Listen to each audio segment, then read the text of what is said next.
السلام علیکم ورحمۃ اللہ تعالی وبرکاتہ نحمد و نصلی علی رسولہ الکریم اما بعد فاعوذ باللہ من الشیطان الرجیم بسم اللہ الرحمن الرحیم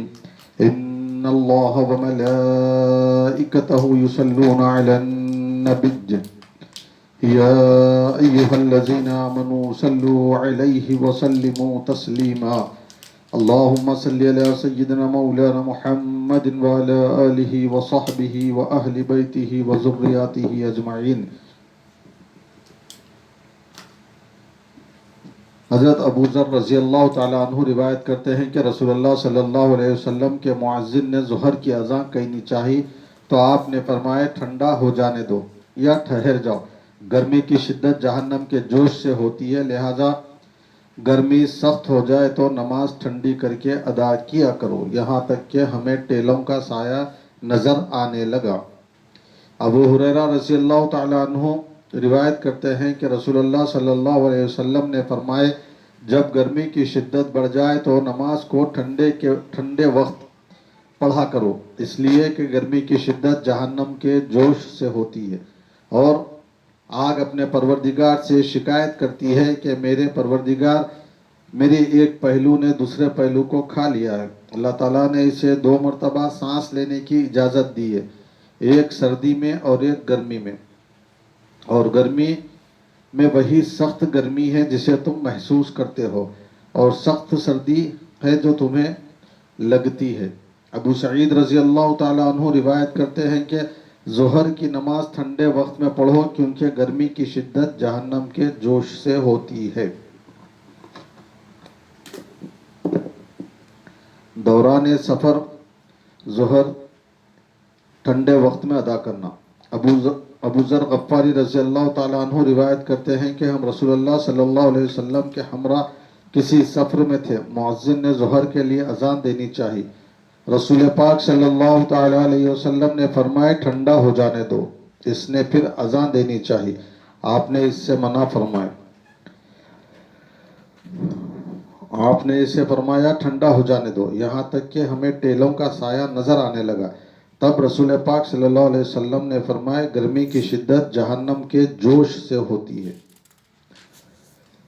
لہذا جب گرمی میں تلخی آ جائے تو نماز کو ٹھنڈا کر کے پڑھو۔ انس بن مالک رضی اللہ تعالیٰ عنہ روایت کرتے ہیں کہ جب سورج ڈھل گیا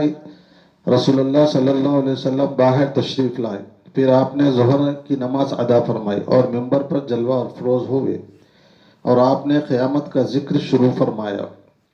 اس میں بڑی سنگین چیزیں ہوں گی، بعد ازاں فرمائے جو شخص کچھ پوچھ لینا چاہتا ہے پوچھ لے جب تک کہ میں یہاں ہوں، جو مجھ سے پوچھنا چاہے گا میں اسے بتا دوں گا۔ لوگوں نے کثرت سے گریہ بزاری شروع کر دی اور آپ نے بار بار یہی فرمایا مجھ سے پوچھ۔ عبداللہ بن حذافہ سہمی کھڑے ہوئے اور پوچھا میرا باپ کون ہے؟ فرمایا تمہارا باپ حذافہ ہے۔ پھر آپ نے کہنا شروع کیا مجھ سے پوچھو، تب عمر رضی اللہ عنہ اپنے گھٹنوں کے بل پر بیٹھ گئے اور گویا ہوئے ہم اللہ کے پروردگار اسلام کے دین اور محمد رسول اللہ صلی اللہ علیہ وسلم کے رسول ہونے پر پوری طرح راضی ہیں۔ اس وقت آپ خوش ہو گئے، بعد ازاں فرمائے جنت اور دوزخ میرے سامنے ابھی اس دیوار کے گوشے میں لائی گئی ہے، ایسی عمدہ اور ایسی مکروہ چیزیں کبھی میری نظر میں نہیں پڑی۔ ابو ہریرہ رضی اللہ تعالیٰ عنہ روایت کرتے ہیں کہ رسول اللہ صلی اللہ علیہ وسلم صبح کی نماز اس وقت ادا فرماتے جب ہم میں سے پاس بیٹھنے والے کو پہچان لیتا، اس میں 60 یا 100 آیت کی تلاوت کی، نماز ظہر زوال آفتاب کے وقت پڑھی جاتی اور عصر اس وقت کے ہم میں سے کوئی شخص مدینے کے کنارے تک جا کر ہو آئے اور سورج اپنی جگہ برقرار ہوتا۔ ابو منہال اس حدیث کے ایک راوی ہے، کہتے ہیں کہ مغرب کے بارے میں ابو ہریرہ رضی اللہ عنہ نے جو بتایا وہ میں بھول گیا، عشاء کی نماز میں تہائی رات کی تاخیر کی، پھر کچھ پرواہ نہ کرتے، بعد ازاں ابو ہریرہ رضی اللہ عنہ نے کہا کہ نصف شب تک۔ معاذ کہتے ہیں کہ شعبہ نے بیان کیا کہ اس کے بعد ایک بار میں نے ابو منحال سے ملاقات کی تو انہوں نے یہی کہا، یا تہائی رات تک۔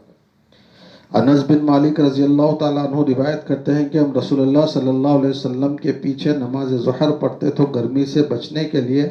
اپنے کپڑوں پر سجدہ کیا کرتے۔ ابن عباس رضی اللہ تعالیٰ عنہ روایت کرتے ہیں کہ رسول پاک صلی اللہ علیہ وسلم نے مدینے میں ظہر اور عصر کی 8 اور مغرب و عشاء کی 7 رکعتیں ایک ساتھ ادا فرمائی۔ تو ایوب نے جابر سے کہا کہ ایسا بارش کی رات ہوا ہوگا۔ جابر بولے شاید ایسا ہوا ہو۔ عصر کا وقت، ماں سیدہ عائشہ صدیقہ رضی اللہ تعالیٰ عنہ فرماتی رسول پاک صلی اللہ علیہ وسلم نے نماز عصر ایسے وقت میں پڑھی کہ سورج آپ کے حجرے سے نکلا نہیں ہوتا تھا۔ ماں سیدہ عائشہ رضی اللہ تعالیٰ عنہ فرماتی ہیں کہ رسول اللہ صلی اللہ علیہ وسلم نماز عصر ایسے وقت میں ادا کی کہ سورج آپ کے حجرے میں ہوتا اور سایہ ان کے حجرے سے بلند ہوتا۔ پھر ماں عائشہ صدیقہ رضی اللہ تعالیٰ عنہ فرماتی رسول پاک صلی اللہ علیہ وسلم نماز عصر ایسے وقت میں ادا فرماتے کہ سورج میرے حجرے میں ہوتا اور ہنوز سایہ بلند نہ ہوتا تھا۔ سیار بن سلامہ روایت کرتے ہیں کہ میں اور میرے والد ابو برزہ اسلمی کے پاس گئے۔ ان سے میرے والد نے پوچھا رسول پاک صلی اللہ علیہ وسلم فرض نماز کس طرح ادا فرماتے تھے؟ جسے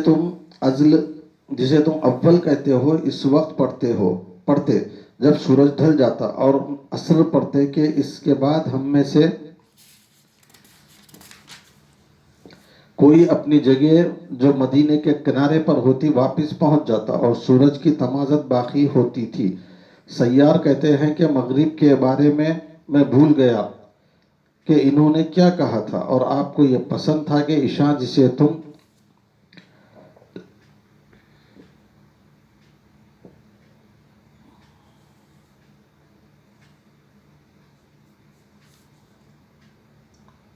عمہ کہتے ہو دیر کر کے پڑھے، اور اس سے پہلے سونے اور اس کے بعد گفتگو کرنے کو نامناسب سمجھتے تھے، اور نماز فجر سے ایسے وقت لوٹتے کہ آدمی اپنے پاس والے کو پہچان لیتا، اور نماز فجر میں آپ 60 سے 100 آیتیں تلاوت فرماتے تھے۔ انس بن مالک رضی اللہ تعالیٰ عنہ روایت کرتے ہیں کہ ہم نماز عصر پڑھ چکے، اس کے بعد آدمی بنی عمر بن عوف تک جاتا تو انہیں بھی نماز عصر پڑھتے ہوئے پاتا۔ ابو امامہ روایت کرتے ہیں کہ ہم عمر بن عبدالعزیز رضی اللہ عنہ کے ہمراہ نماز ظہر پڑھ کر نکلے اور انس بن مالک رضی اللہ عنہ کے پاس پہنچ گئے تو انہیں نماز عصر پڑھتے ہوئے پایا۔ میں نے کہا اے ام قوم، یہ کون سی نماز آپ نے پڑھی؟ کہا عصر، یہی رسول پاک صلی اللہ علیہ وسلم کی نماز کا وقت ہے جو ہم آپ کے ساتھ پڑھتے تھے۔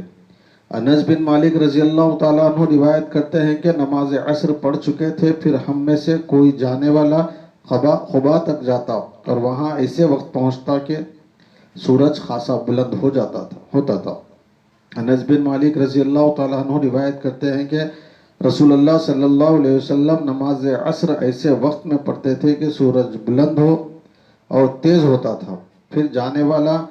عوالی تک پہنچ جاتا تھا اور وہاں پہنچ جاتا تھا اور وہ سورج ہنوز بلند ہوتا تھا۔ عوالی مدینہ شریف سے کوئی 4 میل یا اس کے لگ بھگ تھا۔